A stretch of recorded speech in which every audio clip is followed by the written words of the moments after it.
Ahmad Bukhari dari Program Studi Administrasi Negara Fakultas FISIP. Kali ini saya ingin mengerjakan tugas dari Bu Nova Arianti yang mengampu mata kuliah Komunikasi dan Advokasi Kebijakan. Langsung to the point. Yang ilmu advokasi sangatlah penting untuk dipelajari oleh mahasiswa secara terus-menerus mengikuti perkembangan zaman dengan tujuan untuk kemaslahatan masyarakat dan negara.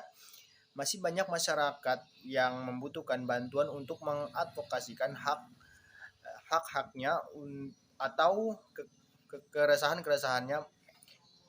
Menurut Kamus Besar Bahasa Indonesia, advokasi bisa diartikan sebagai pembelaan. Advokasi juga bisa diartikan sebagai bentuk upaya persuasi yang mencakup kegiatan penyadaran, rasionalisasi, argumentasi, serta rekomendasi tindak lanjut mengenai suatu hal atau kejadian. Di samping itu, advokasi juga bermakna sebagai suatu bentuk usaha mempengaruhi kebijakan publik dengan berbagai macam pola komunikasi persuasif. Advokasi juga bisa disebut sebagai aktivitas memberikan pertolongan terhadap klien untuk mencapai layanan yang mereka telah ditolak sebelumnya dan memberikan ekspansi terhadap layanan tersebut agar banyak orang yang terwadahi, ya. Istilah advokasi memang sangat kental kaitannya dalam dunia hukum.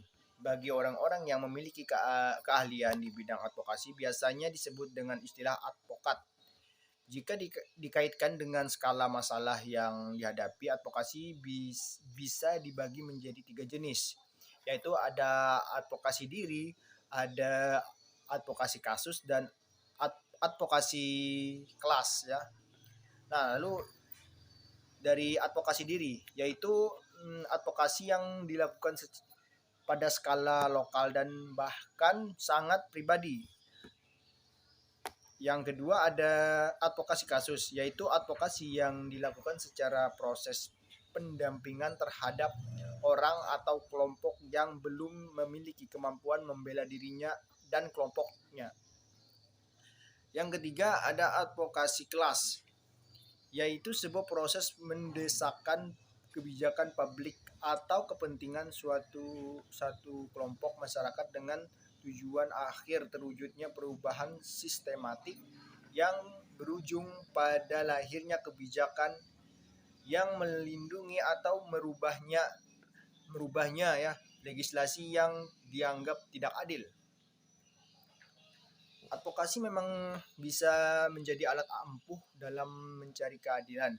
Di dalam negara demokrasi seperti Indonesia, masyarakat dan para wakilnya membutuhkan individu-individu yang memiliki pengetahuan, komitmen, dan kepedulian untuk mengangkat isu-isu yang ada agar keputusan yang diambil tepat sasaran. Hanya dengan menyuarakan kepedulian, baik secara perorangan maupun secara kolektif, advokat dapat mempengaruhi keputusan-keputusan yang menyangkut nasib warga di suatu negara. Advokasi adalah membangun organisasi demokratis yang kuat untuk membuat para pengusaha bertanggung jawab, menyangkut peningkatan keterampilan serta pengertian rakyat tentang bagaimana kekuasaan itu bekerja. Advokasi adalah usaha sistematis dan terorganisasi untuk mempengaruhi dan mendesakkan terjadinya perubahan dalam kebijakan publik secara bertahap, ya, atau maju. Oke, sekian dan terima kasih presentasi dari saya. Bila ada kesalahan mohon dimaafkan.